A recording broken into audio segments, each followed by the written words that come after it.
भाई कुंभ से वायरल हुई ये द मोनालिसा गर्ल तो वायरल के बाद में एकदम से सुर्खियों में ऐसी आ गई है कि सुर्खियों से हटने का नाम नहीं ले रही है।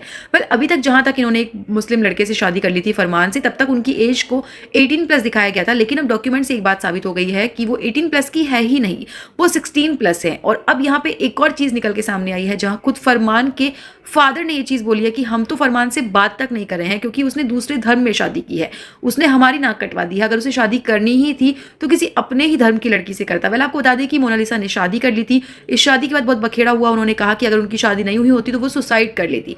वेल लेकिन अब फैंस कहीं ना कहीं कुछ सोच रहे हैं कि मोनालिसा का हो सकता है कि कहीं ना कहीं ये पूरा की पूरा ड्रामा हो, टीआरपी पाने का एक तरीका हो। क्योंकि सोचने वाली बात है, एक लड़की जो कभी कहीं बाहर नहीं गई है, सिर्फ कुंभ में माला बेची थी, उसको अचानक से एक लड़के से प्यार हो जाता है मूवी के दौरान और वो उससे शादी भी कर लेती है। She is just 16 years old. 16 साल का बच्चा कितना सा होता है, उसने शादी भी कर ली है। उस समय उसने मीडिया के सामने फर्जी डॉक्यूमेंट्स दिखाए जिसकी अब पुष्टि हो चुकी है कि वो फर्जी डॉक्यूमेंट्स थे और वो सच में माइनर है, उनकी एज अभी 18 प्लस नहीं हुई है। इसके साथ ही यहाँ तक कि जिस डायरेक्टर ने उनको लॉन्च करना चाहा द डायरी ऑफ मणिपुर से, उस डायरेक्टर के ऊपर भी उन्होंने आरोप लगाया कि वो उन्हें गलत तरीके से छूते थे। मतलब मोनालिसा का क्या सीन चल रहा है किसी को समझ नहीं आ रहा है। लेकिन एक बात क्लियर है कि फैंस ने इन्हें बहुत प्यार दे दिया था और वो शायद इस लड़की को हजम नहीं हो रहा है, या फिर कहते हैं ना कि सक्सेस मिलना इज अ लक, लेकिन सक्सेस को कंटिन्यू रखना या फिर फेम को कंटिन्यू रखना हर किसी के हाथ में नहीं होता और शायद अब मोनालिसा यही कर रही हैं।